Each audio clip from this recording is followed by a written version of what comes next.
అప్పుల బాధలు వెంటాడుతున్నాయా? అయితే 6 JVR వారి జాతిరత్నాలు ధరించండి. హాయ్ హలో నమస్తే, నేను మీ కట్టాకార్తి. మనతో ఉన్నారు ప్రముఖ రాజకీయ సామాజిక విశ్లేషకులు కొత్త రవీంద్రబాబు గారు. సార్ నమస్కారం. నమస్తే సార్, ఏపీ మద్యం స్కామ్ అనేది ఎంక్వైరీ చేస్తూ ఉంటే పోతూనే ఉంది. మామూలుగా సముద్రంలో మునిగితే లోతంతో తెలియదు, ఇంకా పోతూనే ఉంటుంది అసలు లోతు అని చెప్పేసి అంటూ ఉంటారు. సముద్రం లోతు కంటే చాలా పెద్దగా ఉన్నట్టుంది ఏపీ మద్యం స్కామ్ అనేటువంటిది. ఎందుకంటే కొత్త కొత్త పేర్లు బయటకు వస్తూ ఉన్నాయి. మొన్న లేటెస్ట్గా ఎంపీ అవినాష్ రెడ్డి పేరు వచ్చింది. ఇప్పుడు కొత్తగా చెవిరెడ్డి భాస్కర్ రెడ్డి వైసీపీ మాజీ ఎమ్మెల్యే ఆయన పేరు వచ్చింది. అంటే ఎట్ట చూడాలి, ఇప్పుడు చెవిరెడ్డి మెడకు కూడా చుట్టుకుంది. అంటే అంతిమ లబ్ధిదారు చేరేలోపు వైసీపీ కీలకమైన నాయకులు అందరూ ఏపీ మద్యం స్కామ్ ఇరుక్కుపోతున్నారంటే ఆంధ్రప్రదేశ్ మద్యం స్కామ్ అనేది పెద్ద మద్యం స్కామ్. ఢిల్లీ లిక్కర్ కేసు అనేది ఆంధ్రప్రదేశ్తో పోలిస్తే నీటి బొట్టంతా ఎంపీ గారు పార్లమెంట్లో చెప్పిన మాట. అటువంటి ఢిల్లీ లిక్కర్ స్కాము 2 years పట్టింది ఛేదించడానికి. అప్పటి ముఖ్యమంత్రి ఉప ముఖ్యమంత్రి 2024లో జైలుకి వెళ్ళారు. కేసు ఇన్వెస్టిగేషన్ స్టార్ట్ అయింది 2022లో. మరి ఇక్కడ దానికంటే ఎన్నో రెట్లు పెద్ద స్కామ్ని లాగుతుంటే వస్తా ఉందని మీరు అంటున్నారే, వస్తుంది కదా, ఇంకా చివరికి రాలే. అందరూ అంటున్నారు తీగ లాగితే డొంక కదిలిందని. ఇప్పుడిప్పుడే కదులుతుంది. ఇంకా డొంక కదిలే కాడే ఉంది, కదిలే దగ్గరే ఉంది. ఇప్పుడు రోజుకొక్క మలుపు తిరుగుతూ కొత్త కొత్త పేర్లు మీరు అన్నట్టుగా వెలుగులోకి వస్తున్నాయి. ఫస్ట్ లిక్కర్ స్కామ్లో ఒక్క మలుపు తిప్పింది ఏటుగా ఉన్న విజయసాయిరెడ్డి. అందరికీ ఎవ్వరికి తెలియని పేరు, ఒక పేరుని తీసుకొచ్చి కర్త కర్మ క్రియ ఈయన అని చెప్పేశాడు. రాజుకేశ్ రెడ్డి పేరు చెప్పాడు. అప్పటి నుంచి ఆయన ఇప్పుడు కేసులో A1. ఆ తర్వాత ఆయన విచారణకి సహకరించలా యథావిధిగా, అది వేరే విషయం. తర్వాత పరారీ కూడా ఉన్నాడు కదా. అది ట్రైనింగ్ ఇన్స్టిట్యూట్లో, వైఎస్ఆర్సీపీ ట్రైనింగ్ ఇన్స్టిట్యూట్లో ఏంటంటే ఫస్ట్ దొరకకూడదు, చిక్కకూడదు. ఒకవేళ అనివార్య పరిస్థితుల్లో చిక్కితే తెలియదు, గుర్తులేదు, మర్చిపోయా. ఇది కూడా తప్పించుకోవడం కోసం హాస్పిటల్ లేదా విదేశాలు, ఇవన్నీ ట్రైనింగ్ ఇన్స్టిట్యూట్లో తీసుకున్న ట్రైనింగ్. సరే, అందరూ అదే బాట అవలంబించారులే, ఏ మాటకు ఆ మాట చెప్పుకోవాలి. కసిరెడ్డి రాజశేఖర రెడ్డి తర్వాత జగన్ రెడ్డి గారి కన్ను ముక్కులు చెవులు ముగ్గురు, ధనంజయ రెడ్డి, కృష్ణమోహన్ రెడ్డి, బాలాజీ గోవిందప్పన్. ఇది ఇంకొక మలుపుగా మనం చెప్పవచ్చు. ఈ తర్వాత వీళ్ళ దగ్గర నుంచి ఒక రిమాండ్ రిపోర్ట్ నేను పూర్తిగా చదివాను. అందులో కేసు క్లియర్గా ఎస్టాబ్లిష్ అయింది, ఎవరి రోల్ ఎంత. ఇందులో చాణక్య, దిలీప్, ఇంకా చాలామంది యాడ్ అయ్యారు. ఎవరి రోల్ ఎంత, ఎట్లా కలెక్ట్ చేశారు, స్కాము ఎట్లా ఫ్రేమ్ చేశారు, డిజైన్ ఎట్లా చేశారు, ఎక్కడ చేశారు, ఎంత ఫేజులు వారీగా ఈ కలెక్షన్స్ కింగులను పెట్టారు, అది ఎక్కడికి వెళ్ళింది. సరే, రకరకాల విధాలుగా ఎంక్వైరీ చేశారు. వీళ్ళు ఈ స్కామ్లో లీకులు, చిన్న లీకులు, చిన్న అమౌంట్స్ జమ చేసుకుంటే కసిరెడ్డి రాజశేఖర రెడ్డికి 2300 కోట్ల అక్రమ ఆస్తులు బయటకు వచ్చినాయి. గోవిందప్పన్ బాలాజీకి 2000 కోట్ల అక్రమ ఆస్తులు బెంగళూరులో బయటకు వచ్చినాయి. అంటే లిక్కర్ స్కామ్లో కొద్దిగా ఊరికే చిల్లర పక్కన ఇస్తే సరే, అసలు బిగ్ బాస్కి ఎంత అందిని అనేది ఇప్పుడు విచారణలో తేలుస్తారు. ఇప్పుడు కొత్తగా ఇంకొకటి వెలుగులోకి వచ్చింది. మీరు చెవిరెడ్డి భాస్కర్ రెడ్డి కంటే ముందు జగన్ రెడ్డి గారి కజిన్ అనిల్, సునీల్ వాళ్ళు పరారీలో ఉన్నారు యథావిధిగా, తర్వాత దొరుకుతారు, అది వేరే విషయం. ఇప్పుడు స్టేజ్ ఏముందంటే మూటలన్నీ కోటకి వెళ్ళినాయి. అది ఎట్లా రూటింగ్ చేశారు అంటే, ఫర్ ఎగ్జాంపుల్ కృష్ణమోహన్ రెడ్డి గారి కొడుకు పేరుతో 8 సూట్ కేస్ కంపెనీలు, పేపర్ కంపెనీలు ఉన్నాయి.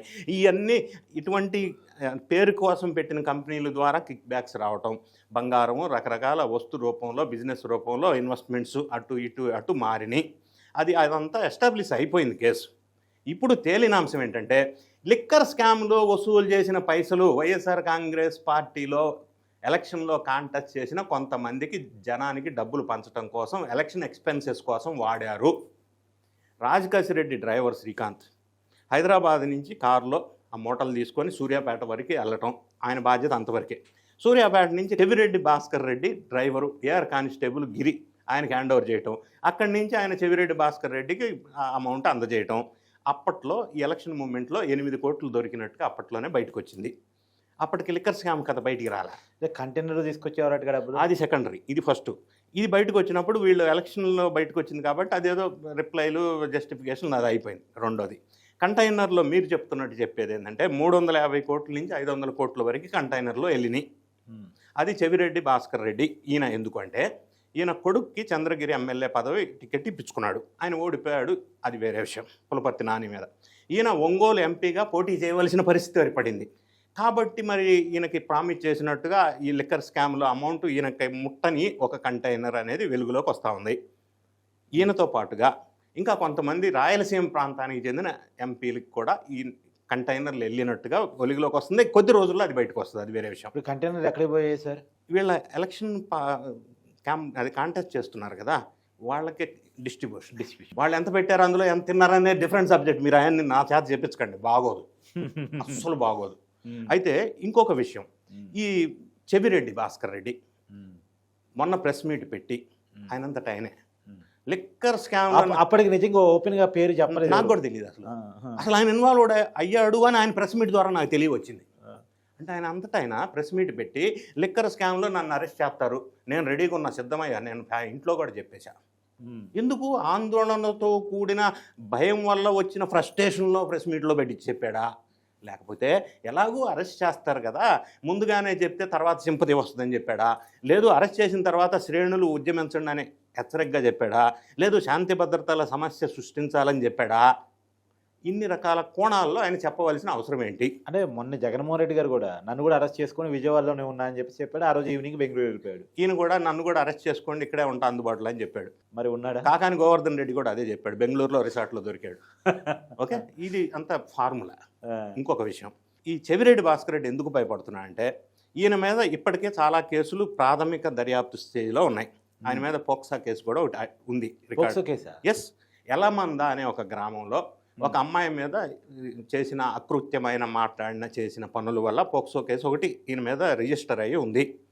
రెండోది, ఈయన తుడా చైర్మన్గా పనిచేసినప్పుడు 150 కోట్లు చంద్రగిరికి ఎంపీడీఓలు 16 మంది అకౌంట్లోకి వేసి అక్కడి నుంచి ఈయన ఓన్ కంపెనీ కేవీఎస్ కంపెనీకి ట్రాన్స్ఫర్ అయినాయి. అక్కడి నుంచి ఈయన జేబుల్లోకి వెళ్ళినాయి. అవునా?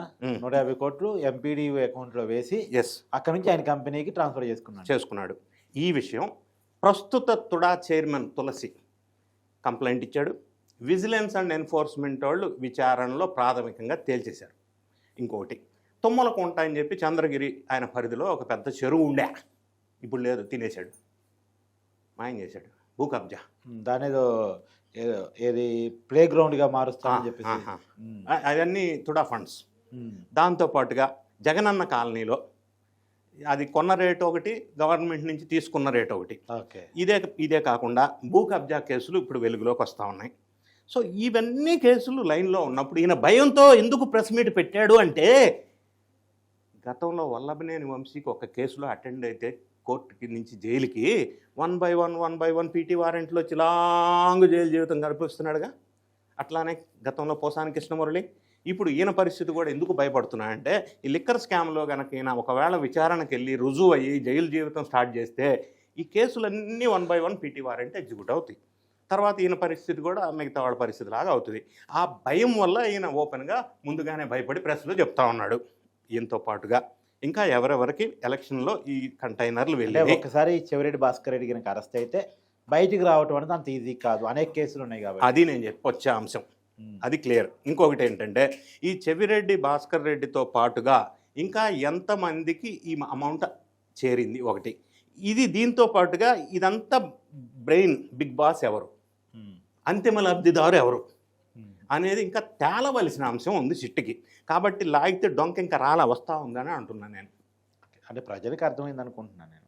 ఖచ్చితంగా అందరికీ అన్నీ అర్థమయ్యే విధంగా దర్యాప్తు సంస్థలు ఎప్పటికప్పుడు అప్డేట్స్ ఇస్తూ ఉన్నాయి. అది మనం అభినందించాలి. Thank you sir. Thank you.